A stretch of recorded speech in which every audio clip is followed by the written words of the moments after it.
Good afternoon, everyone, and welcome to the 2 o'clock session. Whoop, whoop, whoop, whoop. Yep, everybody here, right?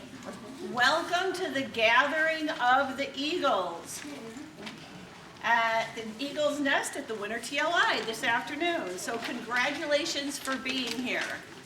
You know, you're among the top 10% of adults in our society today. Why is that? It's because you're here and you showed up for a TLI. We want to get, of course, 100% of the officers to come, but hey, we're glad that you're here. You see, only the top 10% of people in any society come to any event like this to learn how to be better and to improve in some way. The other 90% always have a reason for not being here. How many of you know people or someone who could have been here but had an excuse? Maybe not even a good excuse, just an excuse. I put 2 hands up? Okay. The fact is that you are the top 10%. And by the way, how can you tell who a person really is? How can you tell what they believe in, what their goals are, and what their hopes, dreams, and values are? Can you tell by what they say? Is it what they hope? What they wish? Nope. It's what they do. The fact that you're here, you've taken the actions to be here, and that means you're in the top 10%. So remember that it doesn't matter where you're coming from.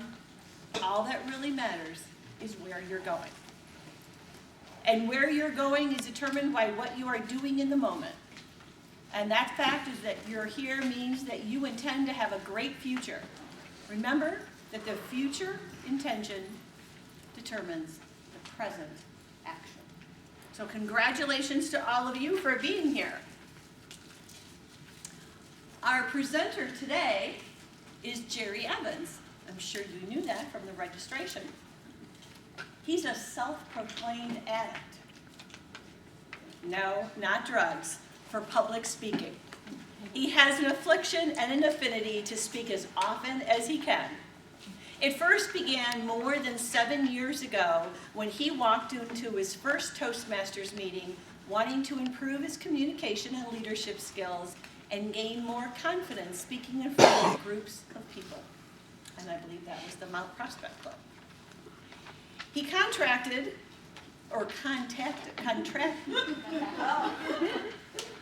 he got the virus and has been gladly trying to infect other people to pass it on and spread it to as many people as possible, as I hope all of you are doing. It's the Toastmasters virus. He is an energetic and passionate speaker, the CEO, which stands for Chief Encouragement Officer, entrepreneur, started his own company 10 years ago, the Awards Company, a recognition and incentive company located in Schaumburg. He started it in 2005 after a successful corporate management career of 20 plus years in the consumer packaged goods industry. He describes himself as a former corporate slave, I would fall into that category, and a refugee from corpse America. He believes that the 2 greatest achievements are his 2 children, Kevin and Nicole, who are his inspiration, and they teach him something new every day. He has given presentations to NBC, Liberty Mutual Insurance, Allstate Insurance Company, Quaker, Gatorade, and Tropicana, GE Healthcare, Groupon, Capital One, Discover Card, Blue Cross Blue Shield, Northwestern University, Harper College, Kappa Beta Delta Honor Society, and various church organizations, and pretty much all of your Toastmasters clubs at one time or another as club extension chair. He has spoken about leadership, sales and marketing, motivation, inspiration, and public speaking. Personal leadership. Soar beyond the limits of your comfort zone. Please help me welcome distinguished Toastmaster Jerry Evans.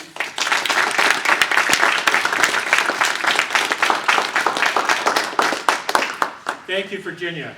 And again, welcome to the Gathering of Eagles.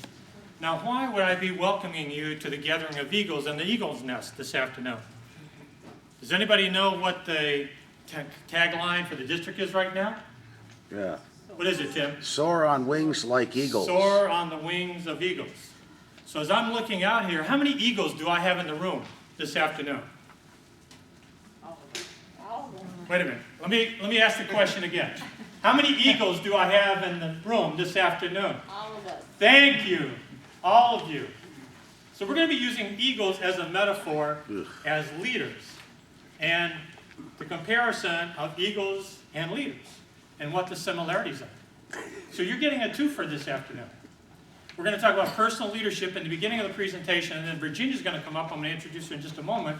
And then she's going to get into what you would consider kind of the generic leadership or general leadership principles, traits, and characteristics. Would that be okay? Yes. So you get both sides of the coin. So let's talk about personal leadership, soar beyond the limits of your comfort zone. One of the most challenging things we have to do, not only as individuals, but certainly as Toastmasters, is to stretch ourselves and go beyond that proverbial comfort zone, right? Because you see it in your clubs. We see it in people that step up into leadership. You see it in your personal life. You see it in your professional life. And it's always scary to step out of that comfort zone. Because we know when we stretch our comfort zone, we stretch our self-confidence, we grow our skills, and then you become more competent, and you become more conscious, you become more self-aware, and in regards to personal leadership, you learn how to manage yourself. And that's really what the focus is going to be in this first part of the presentation. Before we do that, though, there was a movie that just opened last Wednesday, and I think you'll recognize this.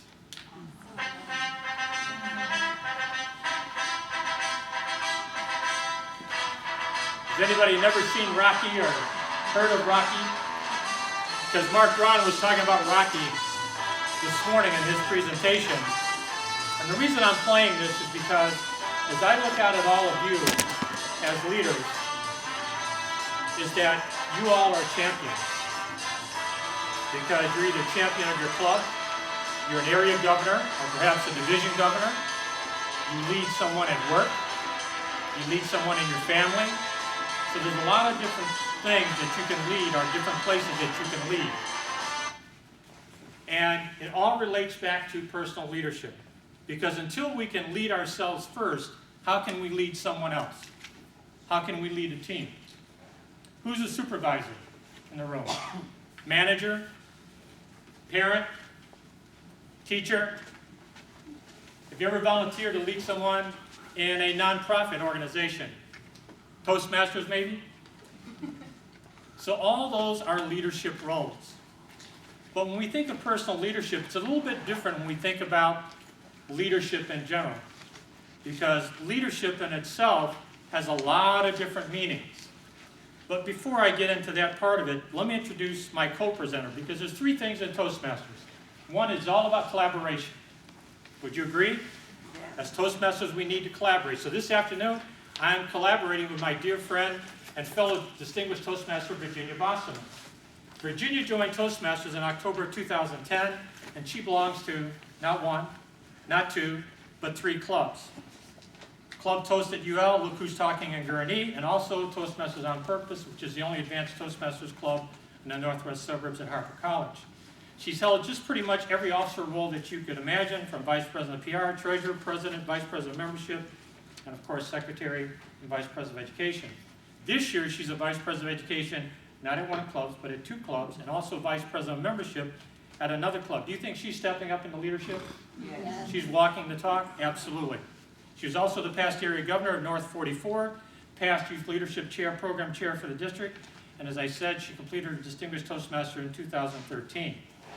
She works at Underwriters Laboratory for over 27 years. She's held numerous management positions. One of her side jobs at UL is conducting leadership training for management and team building programs for all staff, and she's excellent at that. It's a welcome break from her day job as DG, that's data governance, by the way, for the customer master. When not at work at Toastmasters event, Virginia treasures her time with her family and friends, especially her two beautiful redhead granddaughters, Rory and Riley, even though she's even done a couple speeches about them. So that's my co-presenter this afternoon. So let's dive right into what is personal leadership. Someone yell out, what does leadership mean to you? Anyone, there's no right or wrong answer. Goals. Goals, okay? Guidance. Guidance, okay? Influence. Influence. In fact, John Maxwell, right? John Maxwell said the main goal of actually leadership is influence, and we all have a sphere of influence. But it goes much deeper than that, because we all influence our family, we influence our friends, coworkers, people, if you're in a management supervisor position. So we all have influence, but how do we utilize that influence? But let me ask you to consider this, is that when you think of personal leadership, leadership is at its root understanding and managing your own internal experience. Because how many of you listened to Mark Brown this morning? Okay, this afternoon, lunch? How many of you went to Michelle Cable's presentation, Emotional Intelligence? So a lot of this information kind of dovetails with this presentation. It carries over, because when we think of emotional intelligence, we relate it back to personal leadership. And here's some of the things that, in relating it to eagles, since we are gathering of eagles, it all starts with you. It all starts with me. It starts inside us. It doesn't start outside of us. Does that make sense?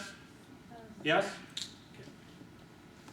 So the message to leaders, the first person you need to lead is you. You earn the right to lead others when others see you lead your own way.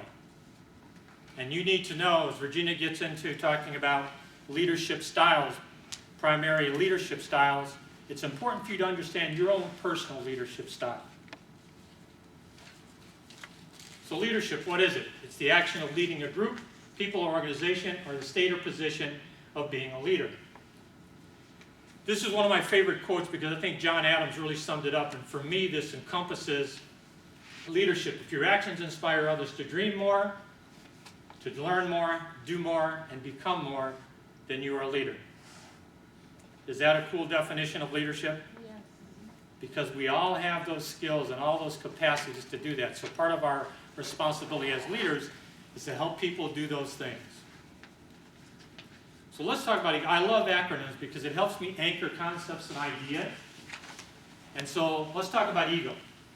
So the first E for all of you eagles is energy.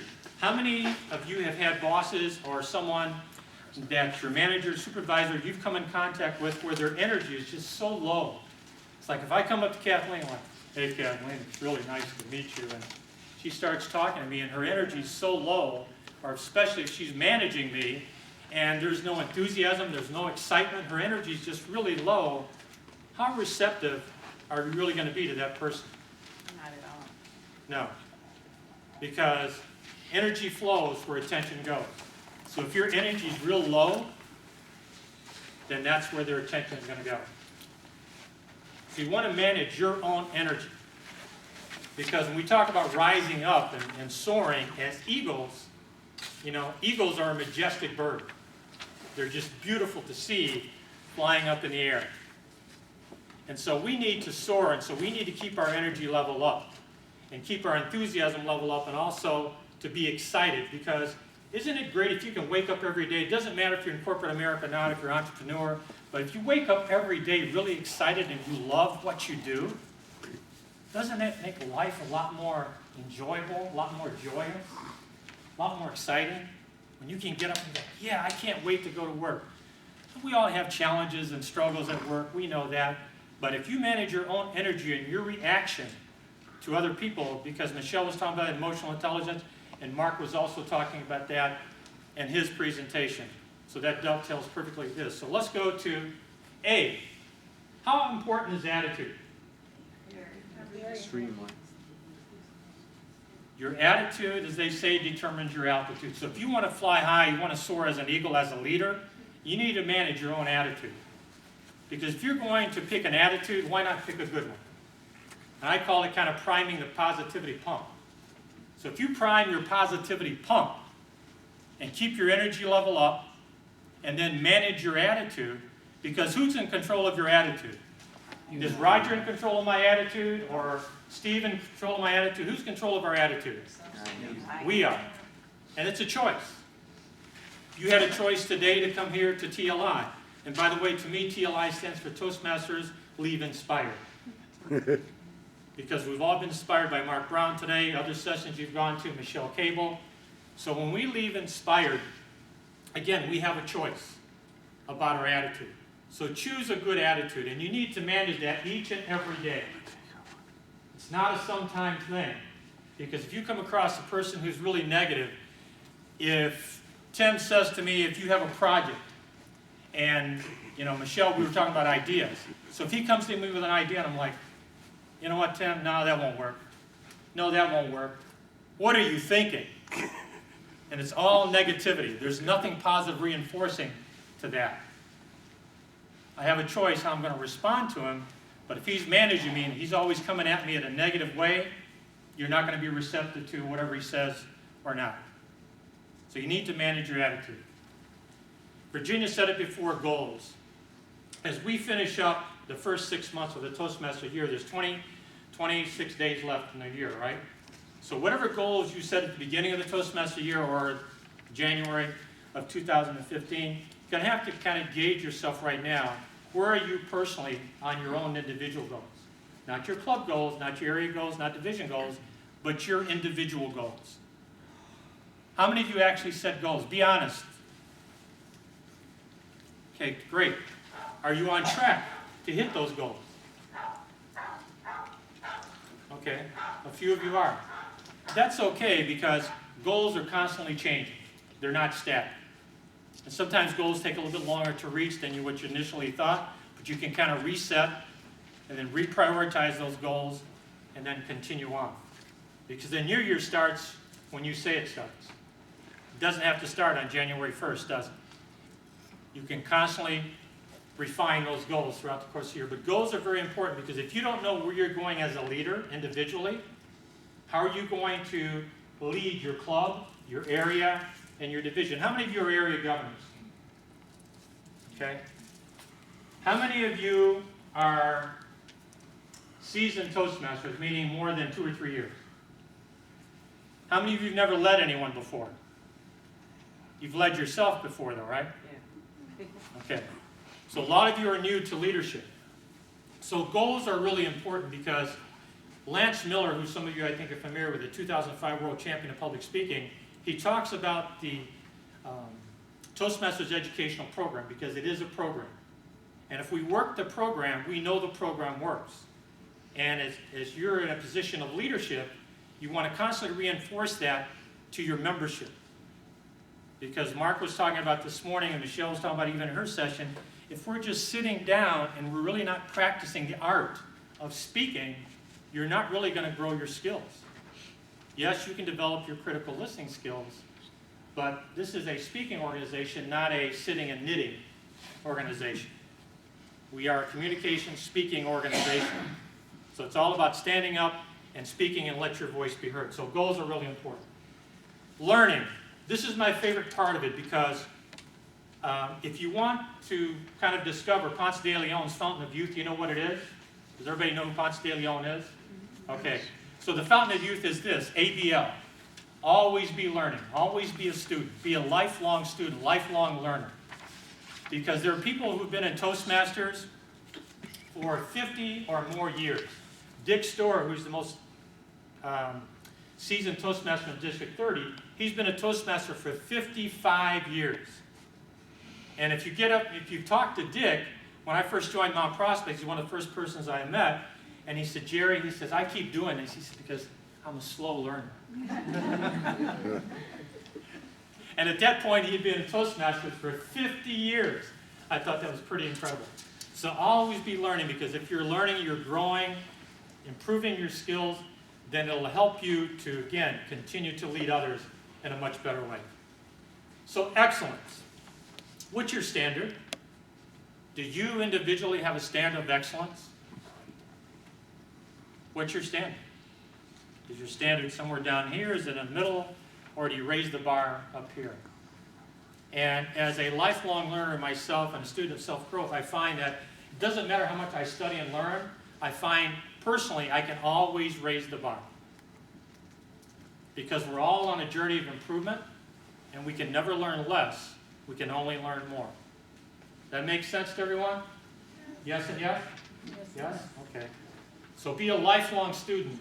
And excellence plays into it because when you set your standard, whatever that is for you, you want that to carry over into your other club members. Those of you who are area governors, certainly you're leading other clubs. Kathleen, I know, is an area governor. And if you're a division governor, then you're even managing and leading more clubs. And you become the example. So if they don't think your standards are really high, standards meet expectation. So if your expectations are high, then your club's expectations, your area's expectation, your division expectations are going to be high. The ability to learn is the most important quality you can have as a leader, and Virginia's going to touch on this just a little bit more, but always be learning. The other part of this, which is part of this equation, and Virginia will touch on this, is adapting. As Toastmasters and as leaders, we have to be adaptable. And even as Eagles, they have to adapt to changing conditions. So Eagles fly alone at high altitude. I'm going to go through this pretty quickly, but I just want to draw a comparison of this in Eagles. And Eagles fly with eagles. They never fly in a flock because ducks fly in a flock, eagles soar, and they fly alone. They fly above the crowd.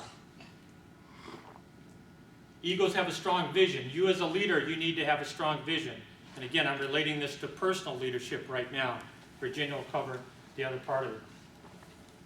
So you need to have a vision, and you need to remain focused no matter what the obstacles are, struggles that you're going to have, either in your club, your area, your division, or even personal challenges that you have. This sounds kind of weird to you. Eagles do not eat dead things. They feed on fresh prey. But here's the takeaway with this. You need to stay clear of outdated material, information, and you need to always do your research so that you're prepared. It goes back to, again, standards of excellence. Because preparation in terms of speaking is 75% of public speaking. So how prepared are you? Are you really, again, focusing on your standards of excellence? So always do your research, stay up to date on things. And just a little tidbit for you, the eagle is the only bird that flies above the clouds when it starts to rain. Isn't that pretty cool? They always soar above the clouds. They don't go ahead and kind of look for other places to hide. So achievers relish challenges and they use them profitably. So you want to soar above the clouds. Sometimes when those raindrops start falling and when you're faced with challenges, and we know that all of our clubs in general, we all have common challenges, right? Because they're not that dissimilar. They're not that unalike. There's pretty much a commonality with all those. But we want to relish those challenges and step up to those challenges and use them to our benefit. Last slide in regard to eagles. When the eagle grows old, his feathers become weak. They cannot take him as far as he should. When he feels weak and about to die, he then retires to a place in the rocks. And here's what happens. He plucks out his feathers until he's completely bare, and he stays in his hiding place till he's grown new feathers. Then he can come out. And as leaders, here's the takeaway. We need to shed off old habits and ways of doing things that burden us and add no value to us personally, add no value to our clubs, add no value to our areas or to our divisions. And sometimes it's hard to let go of those old habits, aren't they? Because then we have to replace them with better habits. So shed those old habits. And here's the takeaway when we relate it to eagles. In the end, leaders are much like eagles. They don't flock. You find them one at a time. So all of you in a position of leadership in your club, in your area, in your division, you want to look for those eagles. Because we've all had eagles that have helped us get where we are. It could be a parent, it could be a teacher, it could be a coach, it could be a fellow Toastmaster, it could be somebody that you read about, but we all need the help of another eagle in order for us to soar as leaders. And if you take the spirit of soaring and the spirit of an eagle, you know, we're much like those eagles. Because we can soar as high and fly as high as we want to, But in terms of you looking for those eagles, just look for them one at a time, and you'll find them. Expect to find them, and you will. So now we're going to get into this half of the presentation. So now Virginia's going to walk you through leadership styles, and this is kind of the formal part of leadership, and she'll describe some of the characteristics and traits of leaders, and then we'll kind of recap everything at the end and bring it back full circle. Virginia?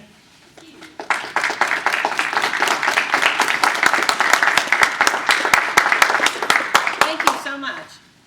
So when we talk about leadership styles, and I'm talking about being a leader in your club, in the district, in a volunteer organization, or whether it's your job, all right? But it doesn't have to be your job, because you can be any kind of a leader, right?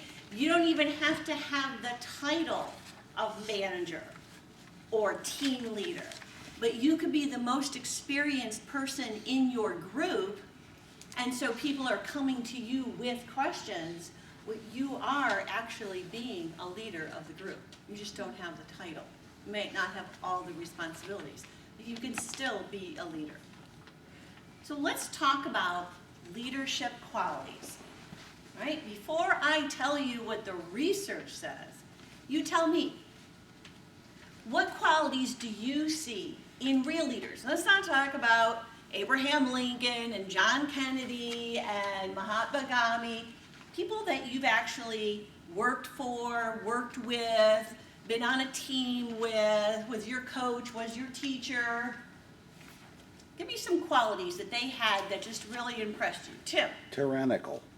Oh, well, we don't. That's a quality of some leaders, but it's not the kind that I like. Yes? Being able to listen, being willing to listen. Being willing to listen. Different sides, and then being able to synthesize to make a decision. Absolutely. Yes. Reliable. Absolutely. Andrea? Clarify a vision Ah, for everyone, get us all on the same page. it's all on the same page. Yes. Credible? Credible. Absolutely. It's difficult to follow somebody if you're not sure that they're credible, right? Yes. Calm. Calm. Yes. So we want optimism, right?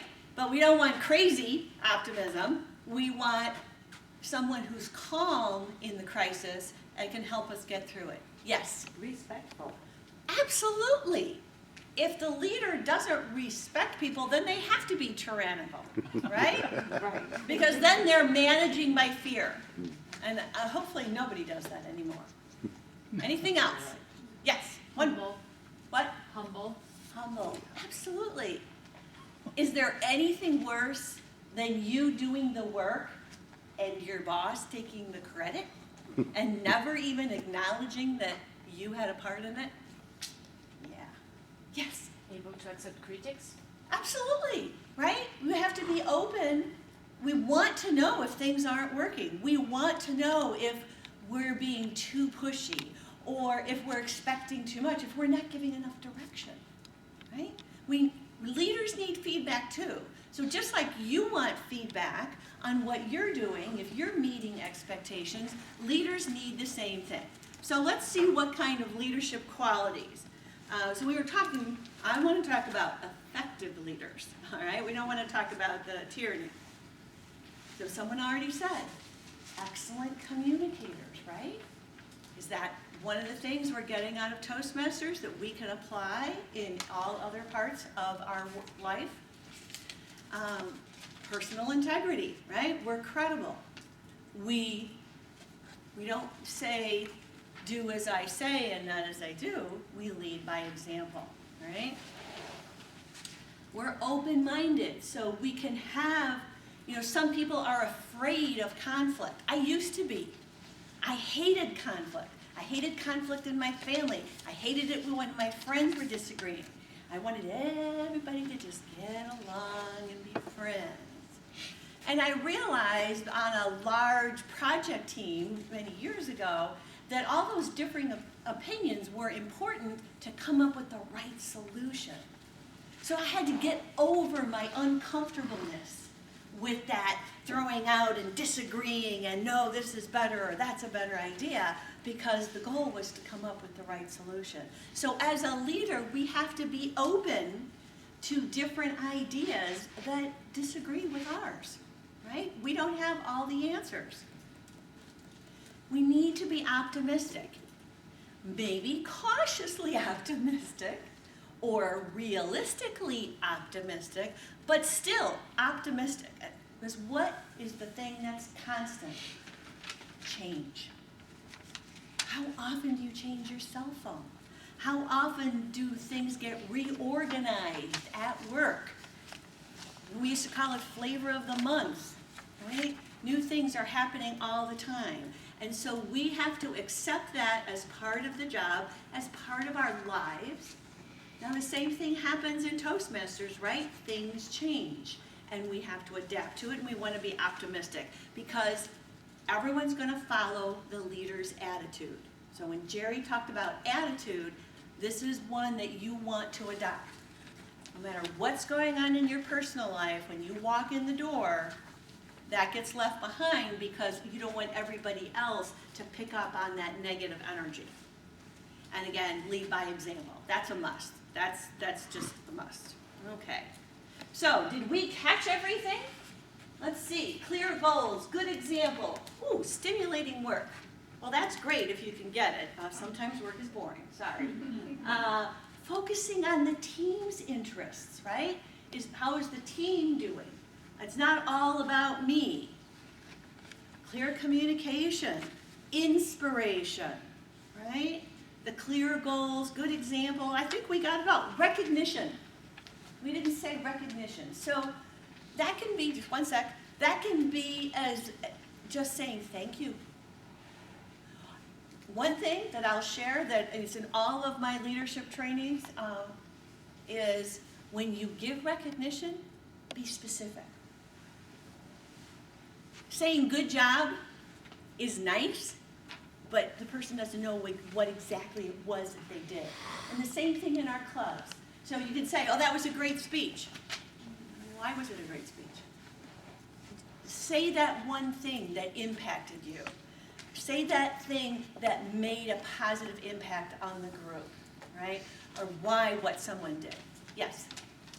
One thing that's left out is to be able to make a decision. Oh, absolutely, right? Didn't Mark talk about that this morning? Where the guy, let it sit for 3 days and see if he still wants you to do it?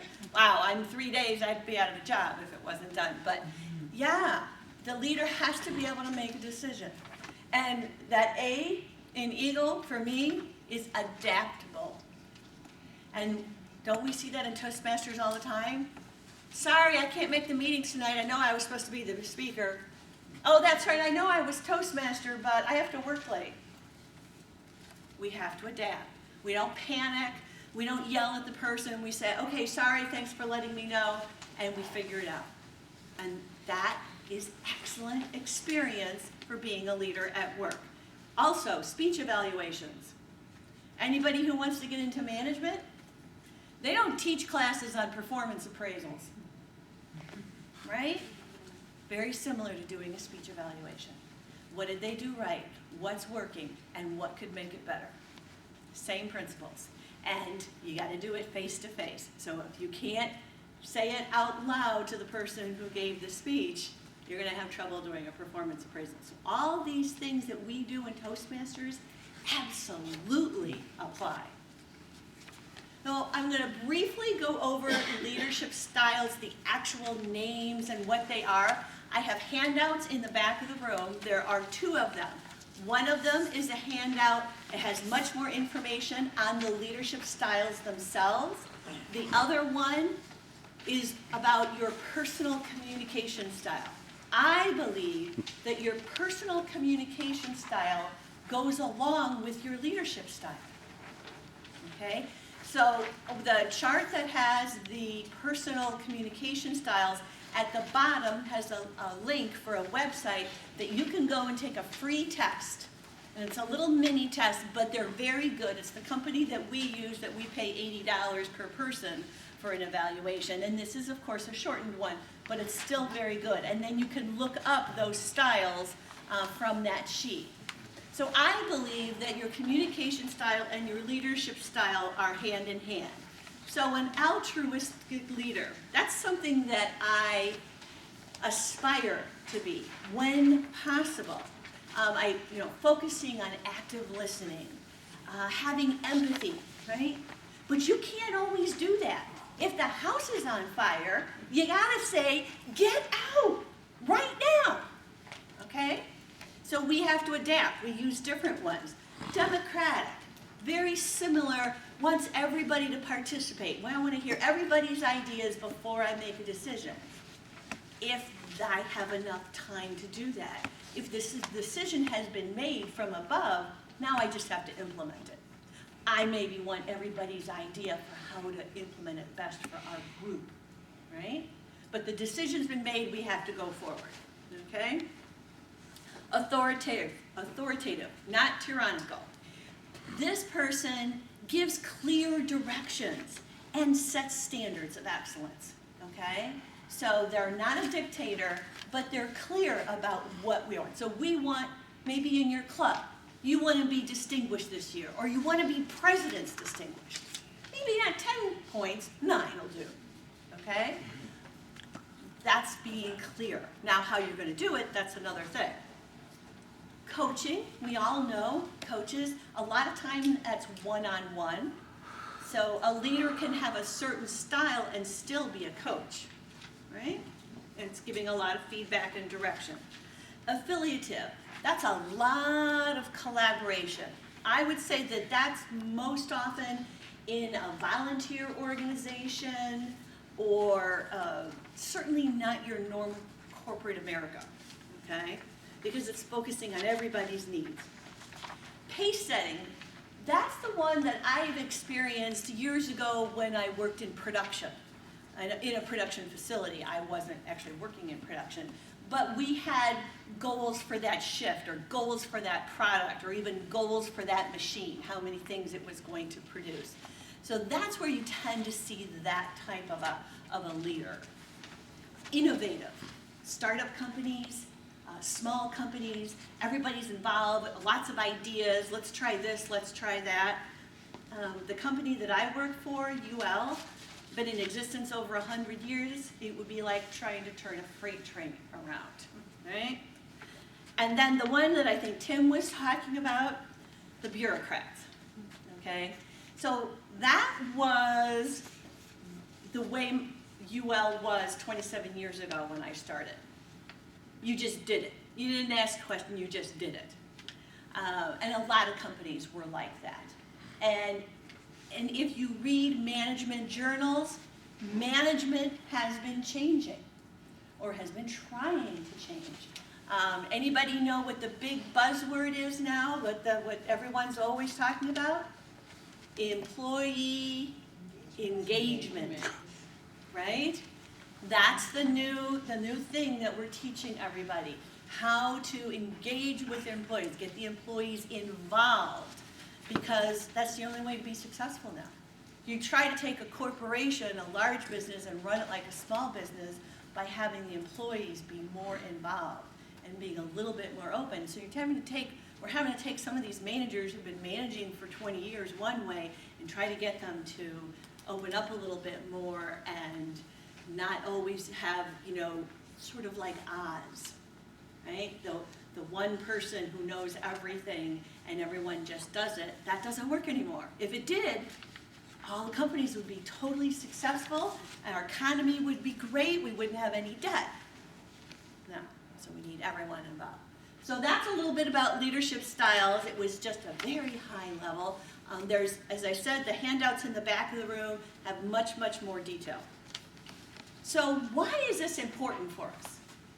Well, I stole this from one of my presentations at work, and this research was talking about people who take leadership classes for their job and why companies invest in it. And I thought it would be helpful for us to see why we come to these leadership workshops, why we are improving the skills that we're working on at Toastmasters. So my favorite one is the listening. So all these people were surveyed by one of the training companies that I train for, and the managers were saying that 95%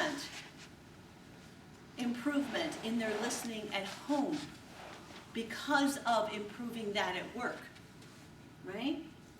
And 90% improvement maintaining the esteem of others, right? So people, they had to learn how to do that at work. They had to learn how to not give criticism, but give feedback.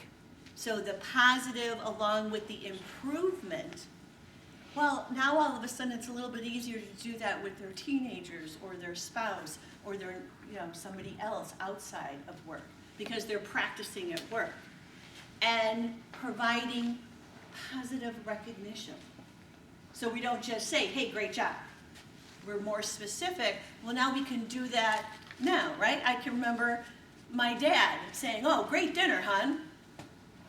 Didn't say exactly what about it was great. My mom was glad to have the compliment, but wouldn't it have been nicer if he had said exactly what it was? Because you know what, if you said it was a great dinner, you're going to get it once a week for the rest of your life. You knew what day of the week it was by what we were eating. And then dealing with difficult situations, providing emotional support, sharing, and seeking the opinions of others. These were all qualities that people were able to transfer to their personal life because they learned how to do it and they practiced it at work. So as Toastmasters, these skills that we're learning in Toastmasters will impact every aspect of our life. They will impact our communication at home, our communication at work, our communication in our volunteer organizations, right? So these are valuable skills that we're learning. Oops, sorry.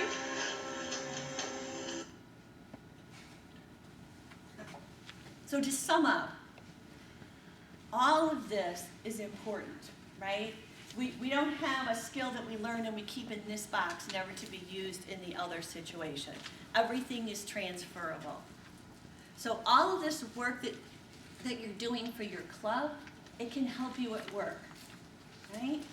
All of this that you're doing in your club can help you at home, right? We can apply it everywhere. And a lot of times we don't think about doing that.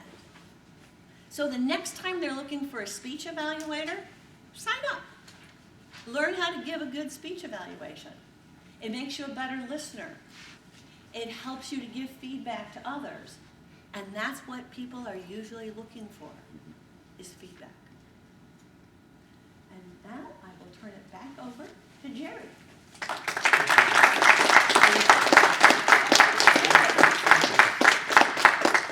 We're going to show you a quick 3-minute video. This kind of sums up everything that Virginia and I were talking about this afternoon. It's by a gentleman by the name of David McNally. Actually, he wrote the book, Even Eagles Need a Push. He wrote this back in 1990. And I've had this for a long, long time, and I always refer back to it because there's some great information in it. And then Simple Truths. Anybody subscribe to the Simple Truths newsletter? If you don't, you should subscribe to it because you get daily shots of inspiration every single day. And we thought we'd share this with you because it really encompasses all the different traits, characteristics, but relating it to all of you who are Eagles this afternoon. So even Eagles need a push.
You like that?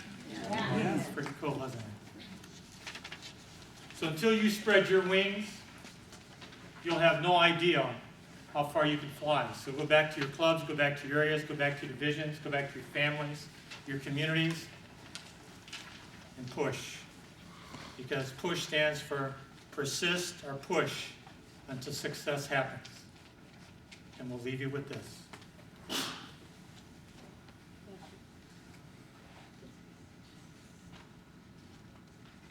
These are both our email addresses, so please email us, as Virginia said. She's got handouts on the back table.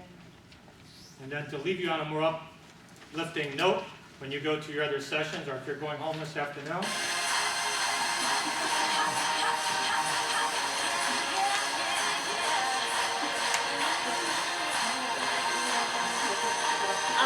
We took the email out too quickly. Thank you. I know you want the music. we'll put the song back on in just a moment. And you can turn in your evaluations, just put them here on the table, that would be great. That's how the district decides whether they want you to present again. And I've got the handout if anybody needs Yeah. them. For those of you who want the entire presentation or any of the information, email Virginia or I, and we'll send you the complete presentation. Is that fair enough? And then you can play it to your heart's content, share it with your clubs, divisions. So we got that? So now, here we go.